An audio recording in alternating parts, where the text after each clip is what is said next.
Por más pecador que seas, no tienes el derecho de desconfiar de la divina misericordia de nuestro Señor. En este podcast te hablaremos sobre lo que no conoces de ese tema tan importante, la divina misericordia.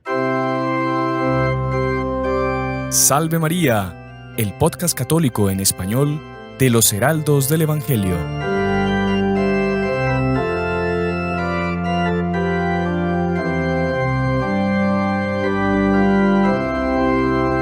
Sean todos bienvenidos a un episodio más de nuestro podcast Salve María. Es una alegría para nosotros poder compartir con ustedes un tema tan lindo, tan importante como lo es el tema de la Divina Misericordia.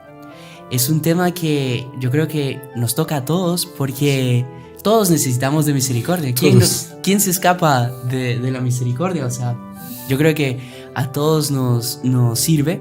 Y por eso en este episodio hemos tenido la gracia, la alegría de tener invitados especiales. Siempre son especiales los invitados porque independientemente de quiénes sean, del tema, es para tratar de evangelizar, de llegar a más personas. Así que bueno, con ustedes nuestro queridísimo Padre Íñigo. Salve María. Salve María, hermano Juan Andrés. Una alegría estar aquí nuevamente en el podcast y para tratar de ese tema tan importante que es la Divina Misericordia, ¿no? Muchas personas realmente nos pidieron hacer este programa, nos preguntaron si podríamos hablar sobre eso. Mucha gente nos dice, no, oiga, ustedes hablan tanto sobre la justicia, sobre el castigo, que es verdad que tiene que venir, y sobre los demonios también, sobre el ataque, pero tienen que hablar también sobre la Divina Misericordia, y es verdad, porque nosotros hablamos también mucho sobre eso, de la justicia, pero porque mucha gente no habla también. Y hay que ver las dos cosas, ¿no? La justicia y la misericordia, pero lo más importante para nosotros, sin duda, es refugiarnos en la Divina Misericordia. Entonces es con mucha alegría que estamos aquí y en presencia también de un hermano muy especial también, ¿no? Hermano Alejandro, bienvenido a nuestro programa. Salve María. Salve María a todos, es un gusto estar aquí con ustedes. Y como decía el padre y el hermano Juan Andrés, realmente es un tema bastante importante para nosotros, como religiosos y cualquier persona, digamos, porque todos estamos en este valle de lágrimas, somos miserables, conscientes en el pecado original y necesitamos de la misericordia de nuestro Señor Jesucristo. Sí, hace poco una persona, por molestar, me decía que éramos muy regañones y de verdad que bajo cierto aspecto sí, pero yo creo que hasta los regaños son una misericordia, ¿no? Porque claro, lo hacemos con muchas ganas de hacerles el bien y yo creo que eso es lo importante, ¿no? Sí.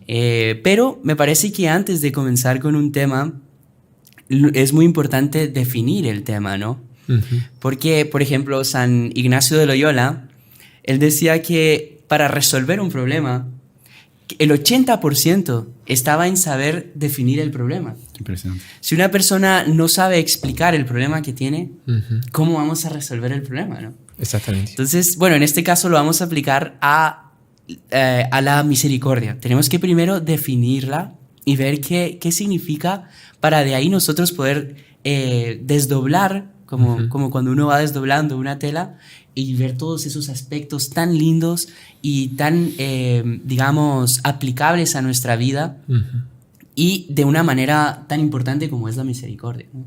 Entonces, Padre Íñigo, no sé si usted nos puede ayudar un poquito con... Claro que sí, con muchísimo gusto. Bueno, primero, al respecto de la Divina Misericordia, yo creo que sucede con cada uno de nosotros y seguramente con cada uno de ustedes también que nos está escuchando, que cuando se escuchan esas dos palabras, Divina Misericordia, algo sucede aquí dentro en el corazón, sí, que, no sé, escuchamos por primera vez la Divina Misericordia y una especie de paz, de tranquilidad, de serenidad, más o menos como unas aguas del mar que estaban súper tempestuosas y cuando sopla esa brisa de Divina Misericordia, las aguas se tranquilizan. Así también cuando nosotros escuchamos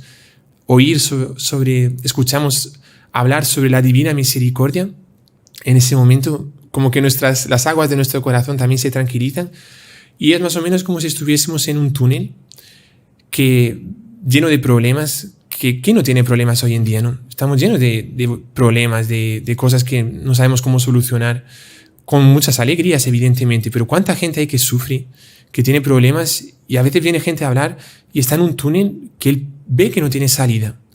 Y cuando se escuchan las palabras divina misericordia, es como una especie de luz que aparece en ese túnel, una salida comienza a aparecer en el horizonte de ese túnel y la persona se da cuenta que puede salir de ese túnel. O sea, no existe problema sin solución. Con la divina misericordia todo se puede solucionar. Otro ejemplo que me venía es como si fuese, no sé, la persona quiere entrar en una sala, en una casa, para refugiarse de este mundo y ve que la puerta está cerrada, intenta abrir, no consigue y escucha divina misericordia. Y ¡paf!, en ese momento la puerta se abre y él consigue refugiarse. ¿Dónde? En la casa del Sagrado Corazón de Jesús de nuestro Señor. De hecho, esa sensación... Justamente eso. Es justamente esa sensación de entrar en las... Lo dice nuestro Señor, venid a mí, todos los que estáis cansados y agobiados, y yo os daré descanso. Y nos abre la puerta de la divina misericordia, que es esa puerta de su corazón, cuando el soldado romano Longinus le atravesó con la lanza, se abrió la puerta del corazón, que es la puerta de la divina misericordia, ¿no? Otro ejemplo que me venía es una persona que está en un agujero, una especie de fosa que se cayó ahí y no hay cómo rescatarlo. Y la persona comienza a quedarse desesperada porque no consigue salir de ahí y de repente le tienden una cuerda y dice, puedes subir por esta cuerda. Y la persona es rescatada por esa cuerda, ¿no? Es justamente la divina misericordia, que es una luz en el túnel, una puerta que se abre, una cuerda que nos rescata de cualquier lugar. Esa es la divina misericordia, ¿no? Qué impresionante. Y es bonito analizar justamente lo que usted decía, definir exactamente qué es la divina misericordia. Hemos hablado de lo que se siente y de la realidad de la divina misericordia, o sea, qué es lo que sentimos cuando escuchamos y cómo puede solucionar cualquier cosa que nosotros, cualquier dificultad. Pero ¿qué es la divina misericordia? ¿Qué es misericordia? ¿De dónde viene la palabra misericordia? ¿Viene del latín? Yo creo que todo el mundo aquí ya sabe latín, me parece, ¿no? Y... Padre, usted nos ha ido enseñando muchas cosas del latín. Esperemos que un día nos dé un curso, literalmente. Claro que sí, vamos a colocarlo ahí en nuestra plataforma. Bueno, hay una introducción ahí en la plataforma, todavía no está completo, pero ya hay un curso ahí de latín. Pero realmente el latín es fascinante, es la lengua de la iglesia, ¿no? Y un día vamos a hacer un podcast sobre el latín también, la importancia de rezar en latín. Pero discúlpeme, yo le he interrumpido. Usted justo nos iba a dar la etimología. De la palabra misericordia. Viene del latín miser, que significa triste, infeliz o desgraciado en el sentido de que... Desdichado. Y cordia. Misericordia. Cordia viene de corazón, cor. En latín corazón se dice cor. Y la misericordia es tener corazón para los miserables, para los tristes, para los infelices, para los desdichados. Es compadecerse, inclusive la palabra en latín se dice miserere cuando cantamos miserere nobis, ¿no?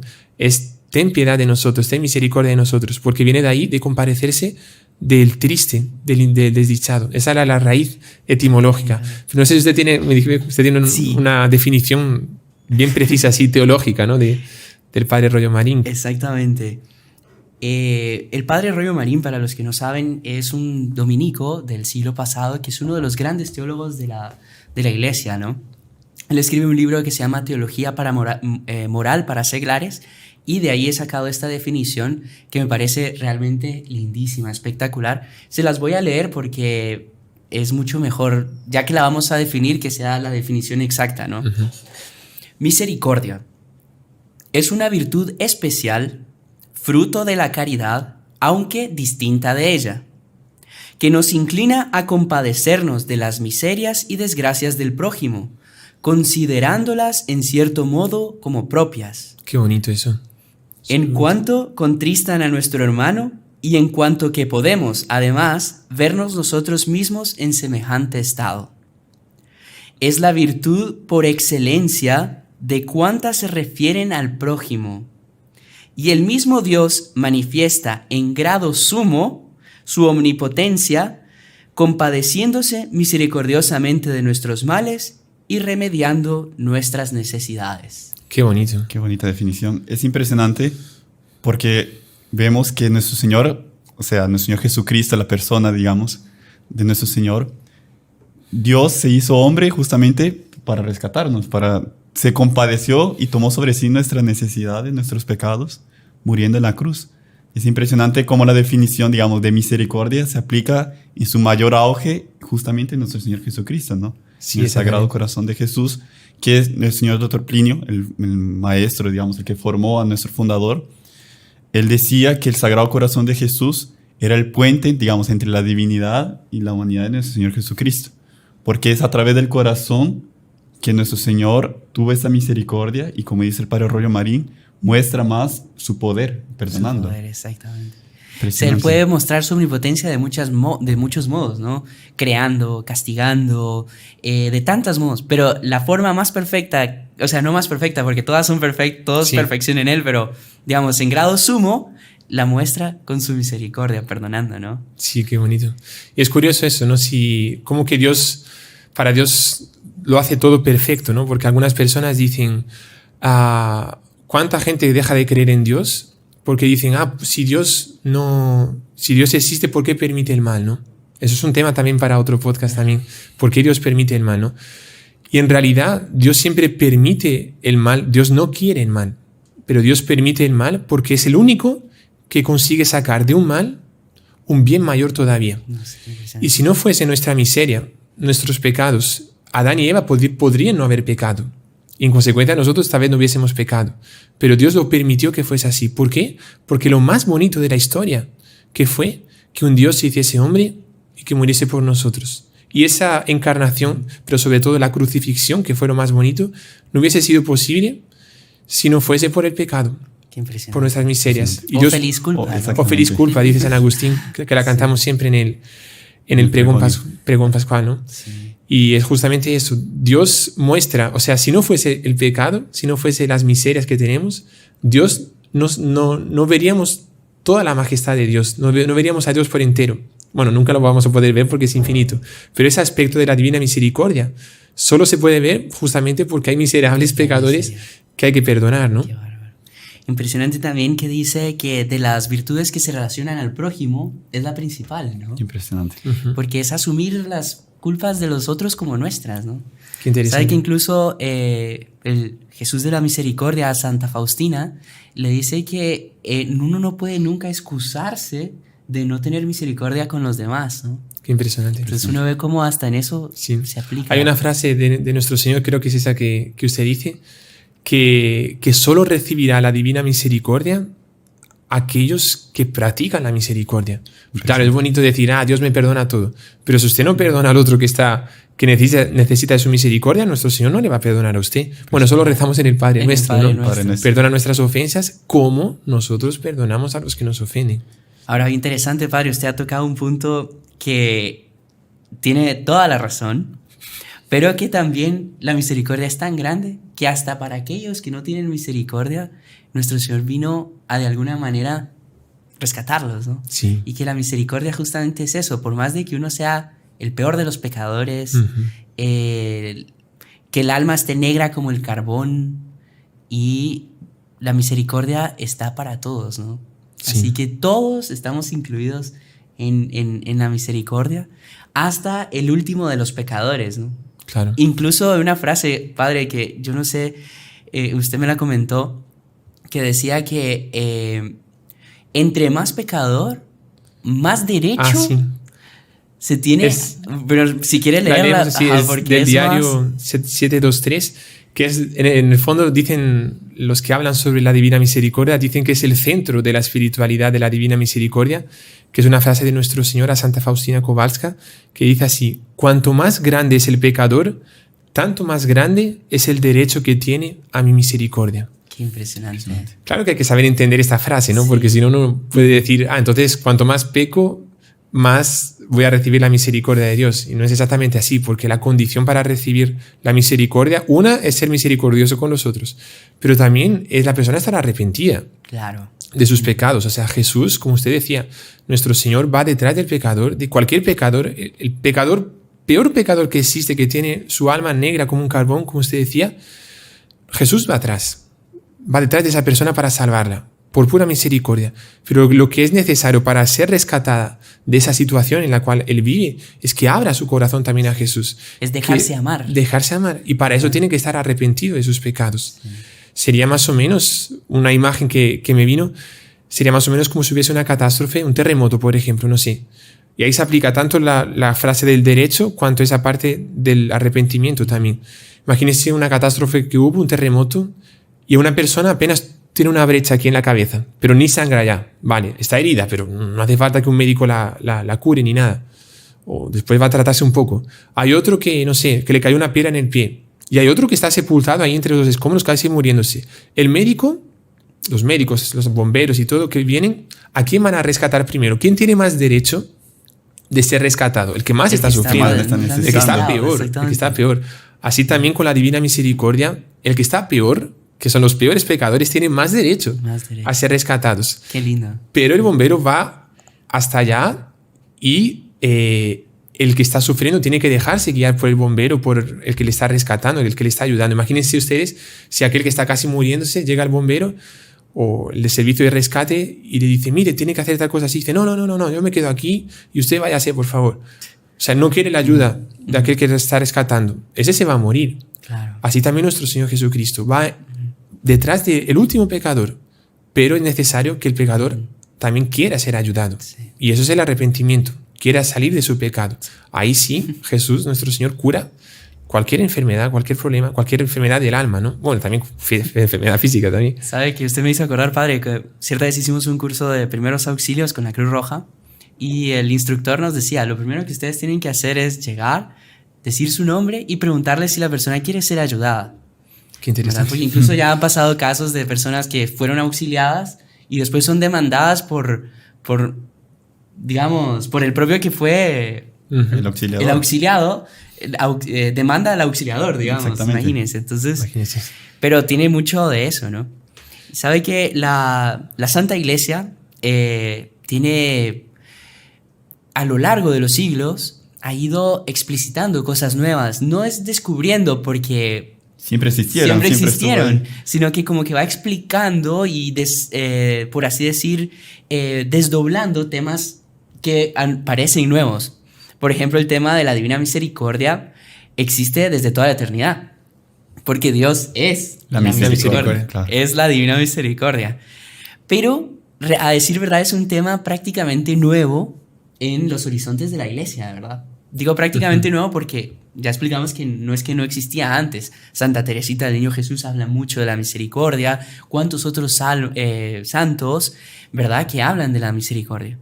Pero fue prácticamente en el siglo pasado que este tema de la Divina Misericordia cobró realce en la Santa Iglesia, ¿verdad? Sí. Y fue con Santa Faustina Kowalska. No sé, hermano Alejandro, si usted nos puede hablar un poco de la historia, de cómo fue que surgió Santa Faustina, ella, ¿en dónde nació? ¿Qué? Es impresionante porque ella cuenta en el diario que ella escribe que ella siempre de pequeña tuvo un deseo de ser religiosa, pero que infelizmente pues no fue apoyada por los padres y pues ella tocó la vida, digamos, desenfrenada infelizmente. Pero dice que cuando cumplió más o menos 18 años, le volvió a preguntar a los padres si podía. Y los papás le dijeron que no. A ella, pues, aceptó el rechazo, la recusa, digamos. Y un día fue invitada junto con su hermana para una fiesta. Ahí fueron a la fiesta y dice que en un momento de la fiesta se encontró con nuestro Señor Jesucristo. En ese momento, como la primera vez, ella se quedó extasiada, digamos, no sabía qué estaba pasando. Pero incluso creo que nuestro Señor se le aparecía sufriendo. Sí, aparecía como un echehomo, ¿no? Como se le aparecen los echehomos que son cuando son presentados cuando Pilato lo presentó. Después de la flagelación. Todo llagado. Creo que sin túnica. No era con la capa púrpura. Ajá. Era sin túnica y todo llagado. Y con la corona de espinas, ¿no? Con la corona de espinas. Qué fuerte. En medio de un baile. En medio de un baile se aparece nuestro Señor así representado, ¿no? En ese momento ella dice que se sienta en una silla y... Pero nuestro Señor le dice una frase, ¿no? Exactamente, nuestro Señor le dice... ¿Hasta cuándo estarás rechazando, pecando contra mí? ¿Hasta cuándo me harás sufrir? ¿Hasta cuándo me harás sufrir? Qué bárbaro. Ahí ella se dio cuenta que era nuestro Señor que quería explícitamente que ella fuese religiosa. Solo un paréntesis, no quiero interrumpir, pero interesante aplicar un poco eso a los días de hoy también, ¿no? Que cuántos bailes por ahí, cuántas fiestas darían ganas de que realmente la gente viese a nuestro Señor Jesucristo y viese las ofensas que están cometiendo contra Él, ¿no? Porque nuestro Señor no aparece a todo el mundo, pero Él está ahí. Y cuánta gente que le está ofendiendo, y podría decir nuestro Señor a esa gente: ¿hasta cuándo me harás sufrir? ¿Hasta cuándo me estás rechazando? ¿Hasta cuándo dejarás de pecar, no? Y esa es una de las frases del Sagrado Corazón de Jesús a Santa Margarita María Alacoque, ¿no? Le dice: aquí el corazón que tanto amó a los hombres y por ellos fue tan poco amado, ¿no? Impresionante. Pero qué bárbaro. Y bueno, él viene a darnos este mensaje. Y realmente impresionante. Y el Sagrado Corazón de Jesús siempre representado con la corona de espinas y arriba siempre una cruz, o sea, representando el sufrimiento, el dolor que Él tanto amó a los hombres, ¿no? Y como usted decía. Ahí, bueno, volviendo a la historia. Volviendo a la historia de Santa Faustina. Pero es impresionante porque en ese momento ella ya era mayor de edad y le dice a su hermana: mire, despídame mis papás, y porque nuestro Señor me está mandando a esta ciudad, Varsovia. Ajá. Y es impresionante porque nuestro Señor no le dice cómo va a ser, cómo lo va a hacer. Él ve a Varsovia. A ella cogió un bus, un tren, va para Varsovia. Dice que cuando llegó, una de las sensaciones que sintió fue el de abandono, porque era una ciudad que no conocía a nadie, era una extraña, digamos, en medio de todo el mundo. Y nuestro Señor se le aparece de nuevo y dice: ve, sal de la ciudad, ve a un pueblo, y ahí una señora te va a cuidar esta noche. Ahí ya hace todo lo que nuestro Señor le manda, y dicho y hecho, estaba la señora, la atiende. Al día siguiente ya va a tocar las puertas de los conventos. Y nadie la acepta. Imagínense, rechazo, o sea, y inclusive ella como que reclama a nuestro Señor: pero tú me mandaste ser religiosa y toco las puertas y no me aceptan. O sea, ¿qué está pasando? Ahí ella va a una iglesia hasta recibir nuevas instrucciones de nuestro Señor, digamos. Se quedan en oración y van pasando las misas. Y llega un sacerdote y nuestro Señor se le aparece a Santa Faustina, le dice: es ese sacerdote que te va a decir qué hacer. A ella le termina la misa, se presenta frente al sacerdote, le explica todo. Y el sacerdote le dijo: sí, ya sé cuál convento tú vas a ingresar. Pero ya era tarde y va a ser imposible llevarle ese día. Entonces te voy a conseguir una señora que te va a cuidar esta noche. Ahí ella se queda con la señora. Al día siguiente va al convento, habla con la superiora. Y la superiora le dice: mire, para entrar en este convento tienes que ser aceptada por el dueño de la casa. Pero solo, disculpe interrumpir, pero el convento, la congregación, es bonito que el nombre de las hermanas era Congregación de las Hermanas de Nuestra Señora de la Misericordia. Qué bonito. O sea, estaban ya siendo llamadas justamente a la misericordia. La misericordia. ¿No? Qué bárbaro. Pero continúe, por favor. Ahí es impresionante porque el dueño de la casa de un convento es nuestro Señor Jesucristo. Entonces ella va a la capilla y le pregunta a nuestro Señor: Señor, ¿tú me aceptas en este convento? Ahí nuestro Señor dice: sí, yo te acepto, aquí es donde te quiero. Impresionante. Y después sale de la capilla alegre, contenta. Ahí la superiora le pregunta: ¿y el dueño te aceptó? Ahí sí, él me aceptó. Entonces, si él te acepta, yo también te acepto. Qué bonito. Entonces, en ese momento comienza, digamos, la vida religiosa. Pero es impresionante porque al inicio ella tuvo dificultades, digamos, porque esa congregación era tanto de vida activa como de vida contemplativa. Y ella pensaba que lo mejor para sí era solo de vida contemplativa. Y tuvo el deseo, o sea, de abandonar ese convento e ir para otro. Pero no quería hablar con la superiora, pero no conseguía. Y después, en una aparición, se le apareció nuestro Señor como en la primera vez, así flagelado. Y ella se preocupa: Señor, ¿pero quién te dejó así? ¿Quién te ha hecho tanto mal? Ahí tú me vas a hacer ese mal porque estás dejando este convento, porque aquí es donde yo te quiero. Qué bárbaro. Entonces, si ella se fuese, le haría ese mal. Le haría ese mal a nuestro Señor. En ese momento ella se dio cuenta que era una tentación del demonio, que quería que fuese a otro convento, que no cumpliese su misión, su vocación en ese convento donde nuestro Señor la quería. Sí. Y a partir de ahí ella comenzó, digamos, una etapa de gracias impresionantes, de conversaciones con nuestro Señor, de consuelos. Pero ella decía que llegó a cierto momento que era solo probación. Eran pruebas. Las personas, las hermanas la querían como loca, como orgullosa. ¿Qué se cree usted diciendo que tiene tantas revelaciones? Y ella se quedó asustada. Inclusive los confesores no era un confesor continuo, siempre eran padres que iban cruzando y cada consejo que le daban a veces era diferente que el otro, ella se sentía desnorteada. Hermano Alejandro, usted me hizo recordarme una frase que justo anoté aquí, que porque esta vida está llena de dificultades, ¿no? Pero justamente está la Divina Misericordia para ayudarnos. Y nuestro Señor Jesucristo, el propio Señor de la Misericordia, se le aparece a Santa Faustina y le dice, niña mía. O sea, ya solo eso. Qué bonito. Era el trato. El trato, niña mía, un padre misericordioso total con ella. La vida en la tierra es una lucha y una gran lucha por mi reino. Y le dice, pero no tengas miedo porque no estás sola. Yo te respaldo siempre, así que apóyate en mi brazo y lucha sin temer nada. Impresionante. Como Dios nunca nos deja solos, nunca nos abandona y es esa misericordia continua y constante, ¿no?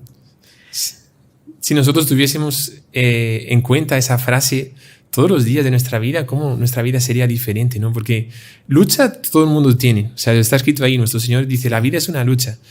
Pero en esa lucha tendremos un brazo que siempre nos podemos apoyar, que es la Divina Misericordia, ¿no? ¿Cómo el mundo sería diferente? Sí, impresionante. Mire, ojo cómo termina. Toma el recipiente de la confianza y recoge de la fuente de la vida no solo para ti, sino piensa también en otras almas y en especialmente en aquellas que no tienen confianza en mi bondad. ¿Cuánta gente por este mundo que infelizmente no tiene esa confianza en ese brazo que está ahí para agarrarnos, ¿no? Solo que infelizmente hemos llegado al tiempo para nuestra pausa comercial. Así que, Padre, no sé si cuando regresemos, pues nos puede explicar un poco sobre el mensaje propiamente, la Divina Misericordia, la coronilla de la Divina Misericordia, la imagen, y no sé qué le parece a usted. Claro que sí, con muchísimo gusto. Cuando volvamos de la pausa comercial, ahí hablamos exactamente sobre eso. Bueno, no se despeguen. ¡Salve María! ¡Salve María! ¡Madre mía! Son las 3 de la tarde. ¡Hora de la Divina Misericordia! ¿Te gustaría rezar con el Padre Íñigo la coronilla de la Divina Misericordia? Todos los días a las 3 de la tarde, horario Centroamérica, en nuestro canal de YouTube. Te esperamos.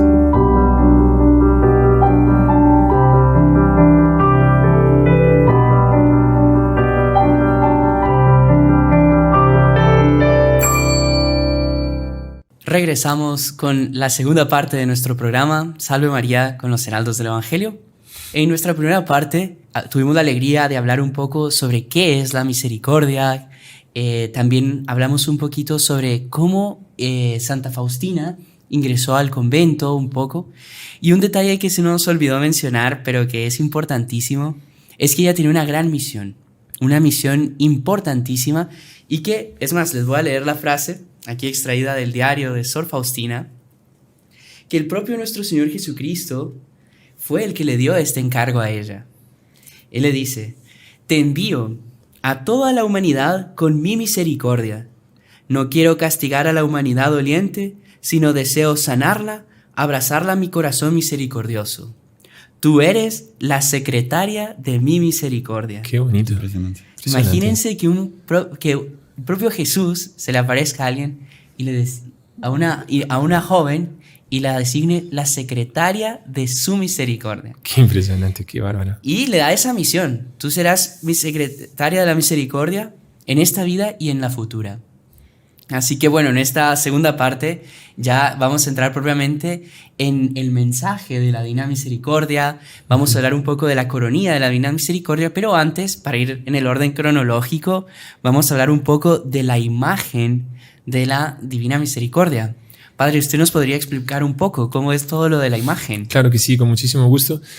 Nuestro Señor Jesucristo aparece a Santa Faustina justamente como nosotros lo vemos en la imagen, en la pintura de la Divina Misericordia, nuestro Señor con una mano apuntando aquí su Sagrado Corazón y la otra bendiciendo, creo que es la mano izquierda aquí y la otra, la derecha, levantada, bendiciendo. Y de su corazón, aunque no lo vemos, pero de su corazón salían dos colores de rayos, pero muchos rayos, uno rojo y otro blanco, pero que se dice pálido en realidad. Algunos lo colocan medio azul, blanco, pero la definición como ella lo vio es un color pálido.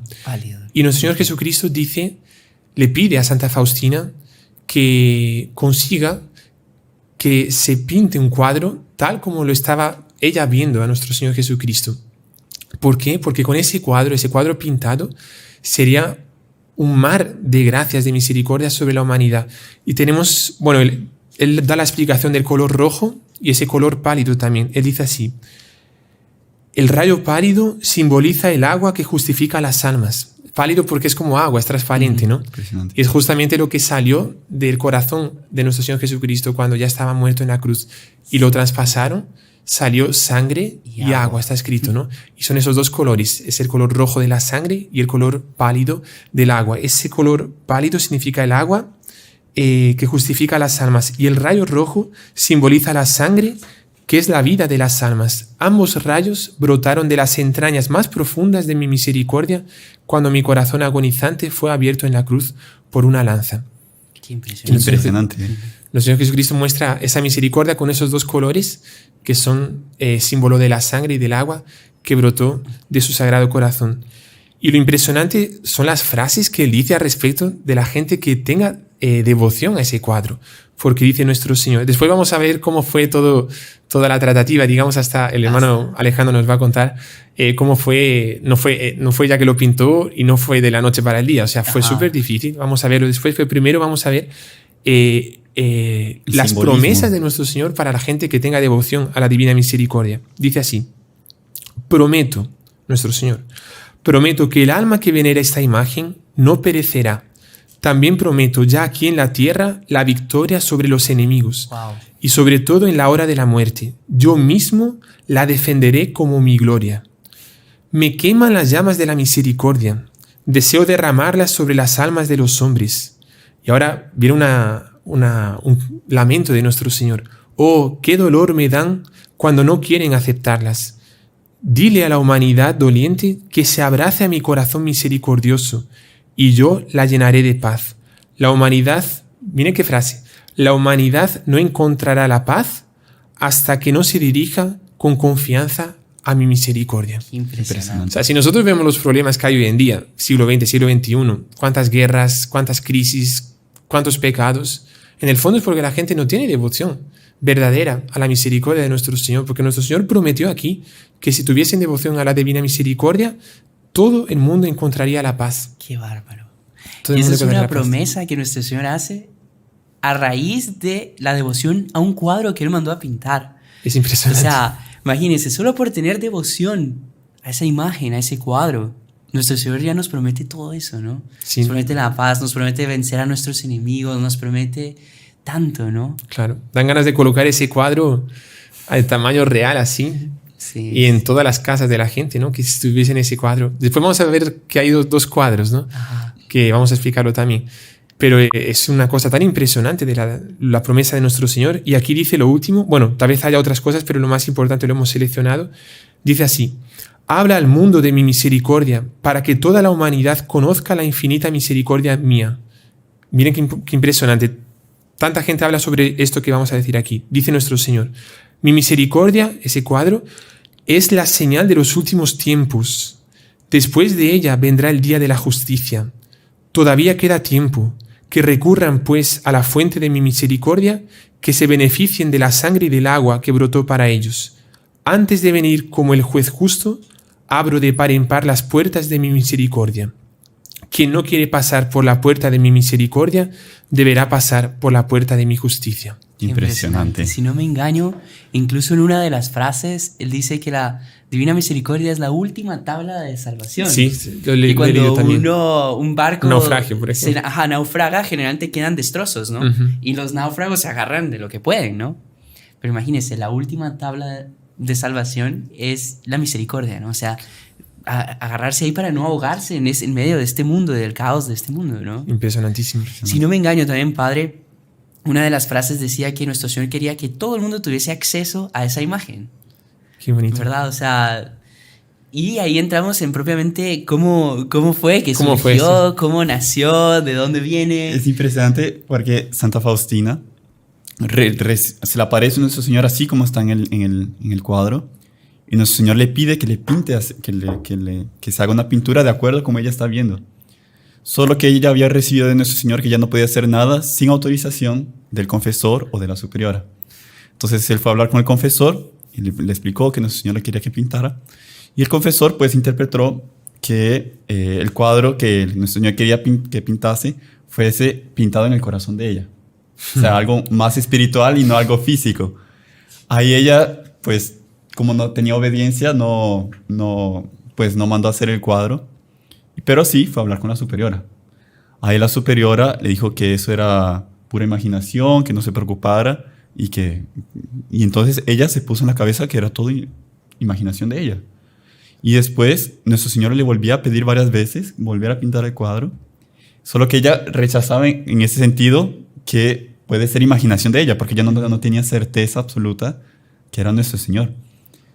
Y entonces Nuestro Señor una vez se le aparece y le dice: si tú te recusas a hacer ese cuadro, en el día de tu juicio no solo te cobraré por tu alma, no te pediré solo por tu alma, sino por el montón de almas que se salvarán por ese cuadro. Qué bárbaro. En ese momento ella sintió un temor así y le fue a decir a otro confesor, porque al inicio, digamos, del noviciado no tenían propiamente un guía espiritual, sino que eran padres confesores, digamos.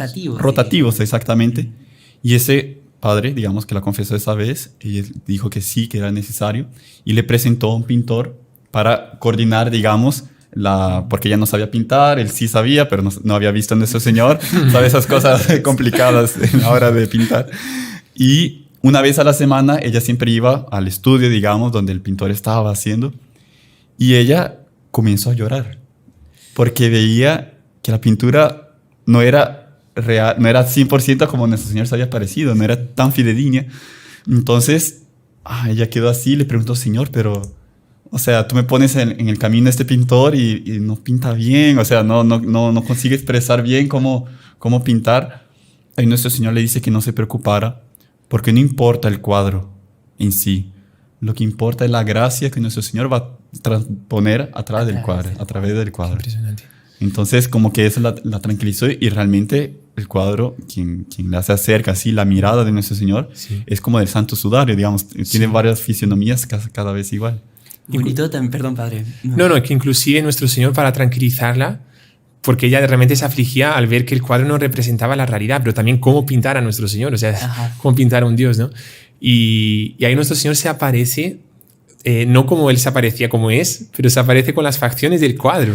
Como si el cuadro cobrase vida y le dice: mire, yo estoy aquí, o sea, soy yo también. Y ahí ella se tranquilizó, como que Nuestro Señor iba a hablar a través de ese cuadro, ¿no? Qué bárbaro, ¿no? También iba a mencionarle que ya ahí también se ve un aspecto de la misericordia, ¿no? Uh-huh. Porque es ocupar instrumentos que generalmente son miserables. Uh-huh. Entonces, por así decir, un cuadro que, bueno, quizás no lo represente enteramente, pero él ocupa como un instrumento para derramar su gracia, ¿no? Sí, impresionante. Entonces es un aspecto también de misericordia, sí, mostrar eso, ¿no? Que no importa, digamos, los defectos de la persona, sino realmente que él pasa por encima de eso, ¿no? Es un cuadro muy bonito, sí, pero como decimos, o sea, ¿cómo representar a Nuestro Señor? Exactamente. ¿Cómo? Y ahí, bueno, no sé si usted esa parte ya no sé si terminó o quiero... Por favor, padre. No, es que está toda la tratativa perdón, está toda la tratativa de lo que pasó con el segundo cuadro, ¿no? Que tardó unos 2 o 3 años en pintar ese cuadro, ¿no? Desde la aparición en 22 de febrero de 31, creo que hasta 34, 35, por ahí no se pintó el cuadro. Y cuando se pintó, se colocó en una iglesia, la gente tuvo mucha devoción. En 42, 43, hay un pintor que, en agradecimiento porque él tenía devoción a la Divina Misericordia, en agradecimiento porque su familia se salvó de la guerra, porque ya había entrado a la Segunda Guerra Mundial, no había terminado, pero creo que en esa zona ya había pasado un poco. Entonces pide autorización para como que hacer una copia de ese cuadro, basándose un poco en lo que Nuestro Señor había dicho a Santa Faustina. Santa Faustina ya había fallecido, ¿no? Ya falleció en 38, creo, más o menos. Falleció con 33 años, ¿no? La misma edad de Nuestro Señor. O sea, una especie de alma par, por así decirlo, una alma gemela entre 1000 comillas, ¿no? Bueno, porque tanto, ella también tuvo estigmas, creo que eran invisibles, sí, pero sufría la pasión. Impresionante. También, bueno, una de las mayores místicas de la iglesia, porque estuvo en el infierno, estuvo en el purgatorio, veía ángeles, veía a Nuestra Señora, veía a nuestro Señor Jesucristo, Y podríamos decir que también todo este misterio de la misericordia revelaba a ella, ¿no? Sí, impresionante. Bueno, eso, ella ya había fallecido y ese autor pide para hacer un cuadro, y ese es el otro segundo cuadro que si quieren, bueno, pues lo colocamos aquí para que la gente vea el primer cuadro y el segundo cuadro. Que el segundo cuadro la cabeza está un poco como que más para la derecha, así, no es tan hierático, ¿no? Tan recto así como el Santo Sudario. Y él pinta ese cuadro. Cuando viene la revolución, bueno, cuando viene el comunismo, invaden una iglesia donde está ese cuadro y ella tienen que rescatarlo. El primer cuadro. Y dos señoras lo compran y ese cuadro se queda, después va para otra iglesia, después también la invaden los comunistas y él se queda de casa en casa, digamos, se queda refugiado. Y ese otro segundo cuadro como que ayuda a disfrazar un poco dónde estaba el verdadero cuadro. Como la gente se olvida un poco del primer cuadro. Y por eso también se conservó bien, porque si no, tal vez los comunistas lo hubiesen destruido, ¿no? Por ser el primer cuadro. Y ese segundo cuadro es el que es pintado. Y curiosamente, por un problema en la conferencia episcopal polaca en la época, que no les llegaron bien las informaciones, ellos prohíben la circulación de ese primer cuadro. Y solo en 1978, creo que es más o menos esa fecha, que va a ser rescatado ese primer cuadro. Y va a comenzar a circular, pero ya habían circulado muchas otras imágenes del segundo cuadro. Entonces, cuando la gente piensa en la Divina Misericordia, es más común que piensen en el segundo cuadro que en el verdadero primero, que fue el que Santa Faustina estuvo viendo el tiempo entero. El segundo Santa Faustina no lo conoció, solo lo conoció desde el cielo, digamos, pero no, ya había sido pintado después de la muerte, ¿no? Entonces es interesante también ese lado todo. Y si no me engaño, el cardenal que lo aprueba es Karol Wojtyla, Karol Wojtyla, ¿no? Exactamente. El cardenal que como que resucita la devoción, porque Santa Faustina va a decir antes de su muerte que ella veía que todo lo que había escuchado de nuestro Señor, de la Divina Misericordia, como que iría a ser guardado, más o menos como fue el tratado. Iría a ser providencialmente, pero por causa del demonio como que escondido, y solo años después que se daría a conocer realmente la Divina Misericordia. Y quien la dio a conocer, quien hizo lo posible para rescatar la Divina Misericordia, fue en la época cardenal Karol Wojtyla, que creo que el 15 de abril de 1978 la Santa Sede aprueba la Divina Misericordia por causa de Karol Wojtyla, que estaba de cardenal en Polonia, creo. Pero después, en ese mismo año de 78, en septiembre, octubre, por ahí, va a ser elegido Papa. Qué bárbaro. San Juan Pablo II. Entonces, él va a decir de sí mismo, dice, la Divina Misericordia es para mí el resumen de mi pontificado. Wow. Impresionante. Y él adopta la devoción de la Divina Misericordia como una especie de estandarte así para su pontificado, ¿no? Y justamente porque es en Polonia todo sucede en Polonia, y él era de Polonia, ¿no? Qué bárbaro, qué impresionante, padre. Súper impresionante, sí. No sé si quiere que hablamos de la coronilla también. Es que ya... Sí, claro que sí, padre. Si no, el tiempo se nos va y ya no vamos a hablar de la coronilla. Bueno, en ese mismo año de 1931, que es el 22 de febrero, y guarden esa fecha, después vamos a intentar decir por qué, 22 de febrero de 31, recibe la aparición de nuestro Señor pidiéndole que se pinte el cuadro. El 13 de septiembre de 1931, Santa Faustina tiene una visión con un ángel que iría a hacer caer una espada, digamos, a herir una nación que ya no dice el nombre, una nación, un país, por castigo de Dios, porque esa nación estaba pecando mucho. Y ella comienza a rezar para que el ángel no castigue ese país. Comienza a rezar y sus oraciones son en vano. Y en cierto momento ella siente dentro de sí como que ve una oración místicamente, y ella comienza a rezar. Ella ve la majestad de Dios, Dios se le aparece, y al aparecerle Dios, ella como que coloca en sus labios esta oración: Padre eterno, te ofrezco el cuerpo, la sangre, el alma y la divinidad de tu amadísimo Hijo, nuestro Señor Jesucristo, para el perdón de nuestros pecados y los del mundo entero. Y en ese momento que ella reza eso, el ángel para y decide ya no castigar a ese país, porque la Divina Misericordia había aplacado el castigo justiciero de Dios, ¿no? Y en el día siguiente, 14 de septiembre, día de la exaltación de la Santa Cruz, nuestro Señor Jesucristo se le aparece y le dice: esa oración que rezaste, fui yo que te la enseñé. ¿Por qué? Porque hace parte de una oración que yo te quiero enseñar ahora completamente, que es la coronilla de la Divina Misericordia. Y él comienza a enseñarle cómo se reza la Divina Misericordia, la coronilla de la Divina Misericordia. Pero usted, que es doctor en la coronilla, si usted nos puede explicar para hablar un poco también, porque si no yo voy a hablar un montón. No. Bueno, la coronilla de la Divina Misericordia realmente es una oración espectacular, fabulosa, directamente dictada por el propio nuestro Señor Jesucristo y con un poder fuertísimo. ¿Por qué? Porque no se ofrecen nuestras oraciones, no se ofrecen nuestros méritos, sino se ofrece el cuerpo, la sangre, el alma y la divinidad de nuestro Señor Jesucristo. Impresionante. Poder infinito. Exactamente, o sea, ¿qué mayor poder que ese, no? Y infelizmente muchos jóvenes piensan que esa oración no es para jóvenes, pero al contrario, yo les hago un desafío a los jóvenes que nos estén escuchando y que se tomen de valor y que un día recen esa coronilla, que es muy corta, no les va a quitar tanto tiempo y les va a gustar muchísimo. Y esta coronilla es súper simple. Empieza, bueno, obviamente con la señal de la cruz, como todas las oraciones. Luego tiene una oración que realmente es lindísima y es muy corta. Padre, no sé si quiere que la lea o solo la mencionamos. Puede leerla. Sí. La leo para que la vean. La oración comienza así. Expiraste, Jesús, pero la fuente de vida brotó para las almas y el mar de misericordia se abrió para el mundo entero. Oh fuente de vida, insondable misericordia divina, abarca el mundo entero y derrámate sobre nosotros. Oh sangre y agua que brotaste del corazón de Jesús como una fuente de misericordia para nosotros, en ti confío. Qué bonito. Esa es la oración inicial. Corta, pequeña, pero llena de cuánto significado, de cuánto simbolismo. Qué bonito. O sea, infelizmente no nos da el tiempo, pero dan ganas de ir comentando Frase por frase. Ajá, frase por frase, porque de verdad que es súper profunda. Luego se reza un Padre Nuestro, un Ave María y un Credo.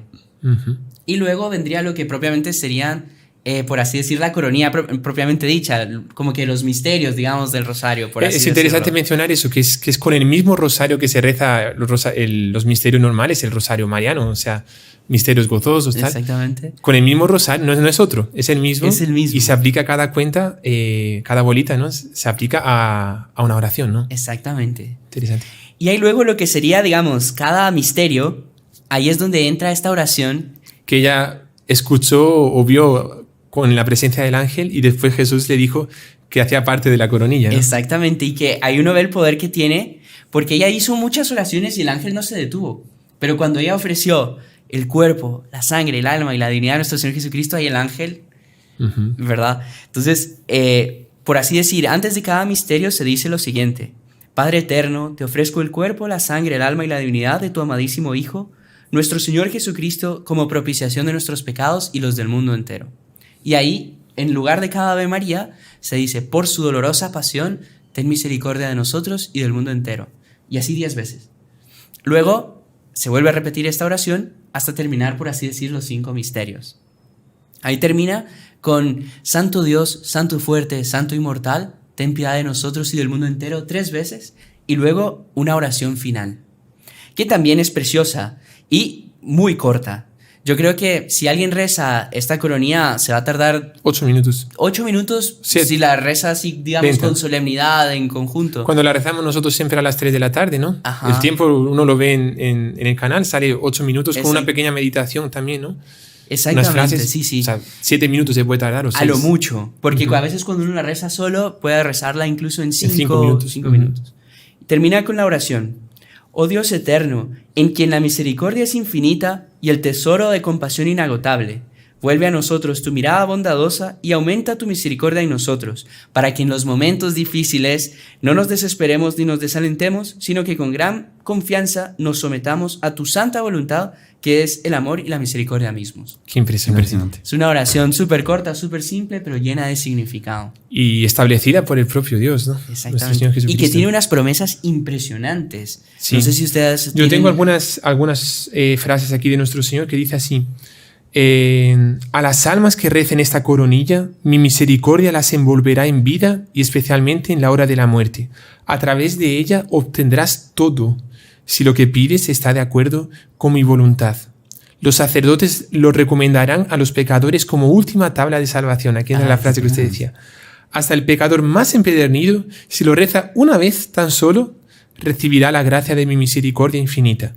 Qué Deseo bárbaro. que todo el mundo conozca mi misericordia. Quiero conceder gracias inauditas a aquellos que confíen en mi misericordia.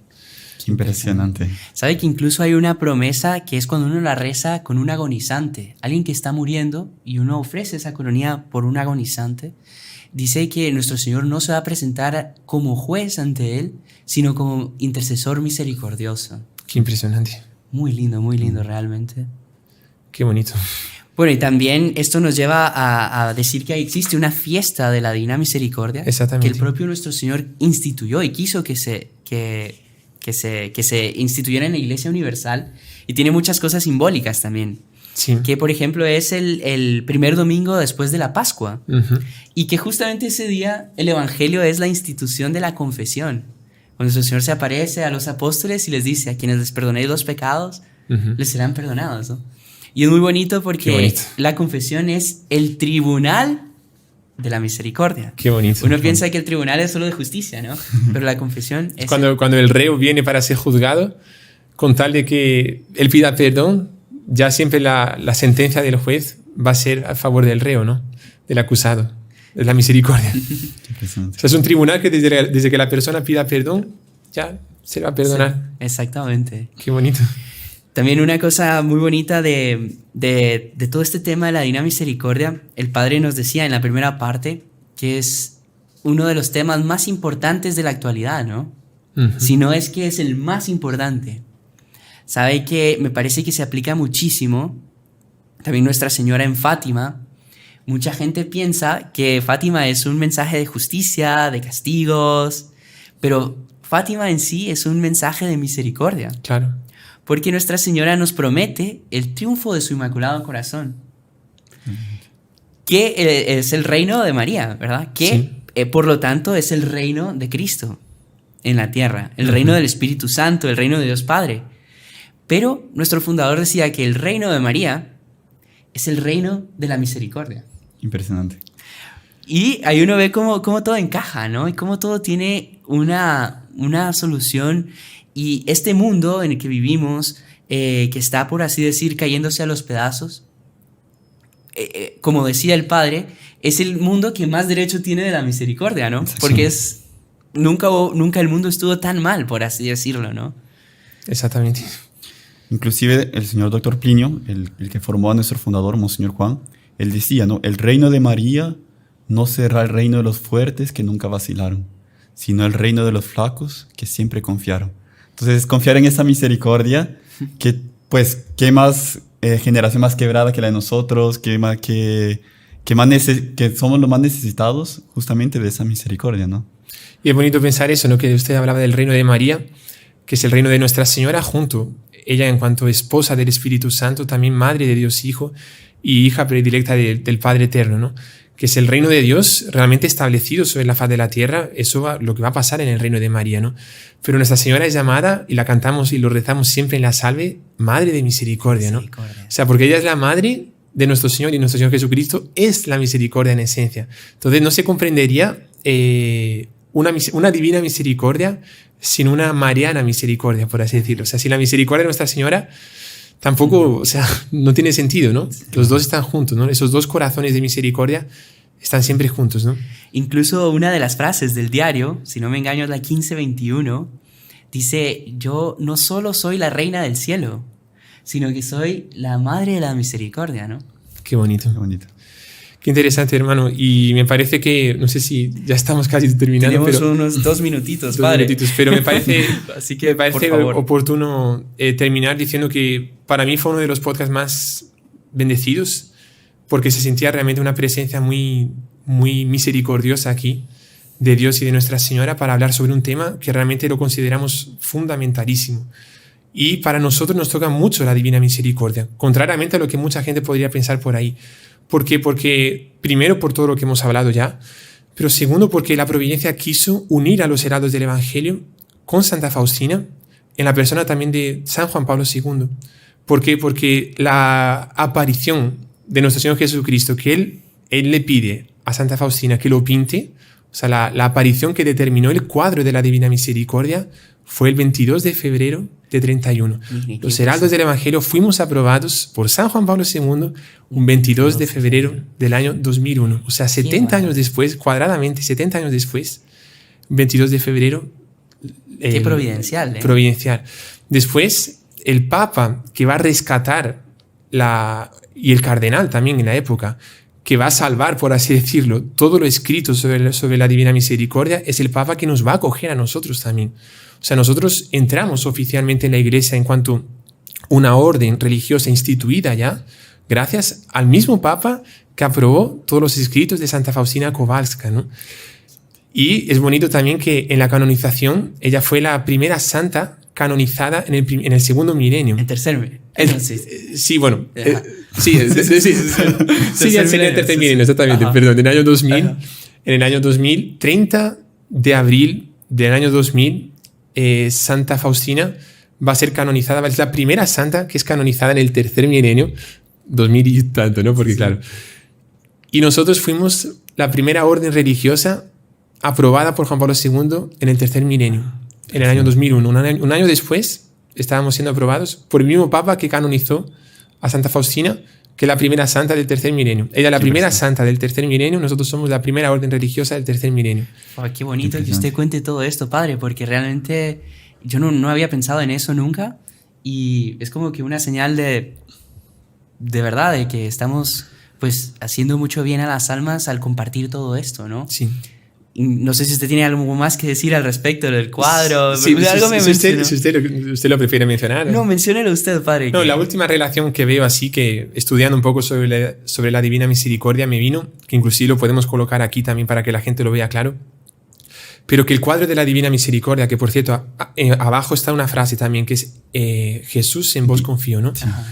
Ese cuadro, ese primer cuadro, el segundo no tanto, pero recordemos que el primer cuadro es el más fiel a las apariciones de nuestro Señor. Pero ese primer cuadro, si ustedes lo observan, van a ver que del corazón de nuestro Señor, que no aparece el corazón, pero del lugar del corazón, aparecen esos rayos rojos, es la mitad roja y la mitad blanca. Y eso nos recuerda muchísimo a nuestra cruz. O sea, cuando yo vi el cuadro, digo, pero son los colores de la cruz de Santiago que nosotros llevamos, que también nace aquí, en el mismo lugar que nace los rayos del corazón aquí, nace aquí y así también se extiende, mitad rojo y mitad blanco. Y también simboliza justamente la sangre y el agua de nuestro Señor. Entonces, una relación más con los heraldos que me parece muy providencial. O sea, realmente nosotros debemos ser como Santa Faustina, apóstoles de la Divina Misericordia, ¿no? Y eso es lo que querríamos llegar a tanta gente para eso. Así que bueno, hoy sí, ya se nos acabó el tiempo, pero no podíamos dejar de compartir con ustedes este tema en el podcast. Como el padre decía, uno de los más bendecidos, si no el más bendecido de todos los podcasts que hemos tenido. Y sabemos que nuestro Señor va a pasar encima de nuestras miserias y va a tener misericordia de nosotros. Exactamente. Y va a derramar esas gracias sobre todos ustedes. Así que padre, no sé si usted podría, invocando a la Divina Misericordia, darnos una bendición especial en este día a todos. Claro que sí, con muchísimo gusto vamos a dar esa bendición. El Señor esté con ustedes y con tu espíritu, pidiendo a nuestro Señor que derrame su divina misericordia sobre cada uno de ustedes, que el cumplimiento de sus promesas se haga también presente en sus corazones. Y la bendición de Dios Todopoderoso, Padre, Hijo y Espíritu Santo, descienda sobre ustedes y permanezca para siempre. Amén. Amén. Salve María. Salve María.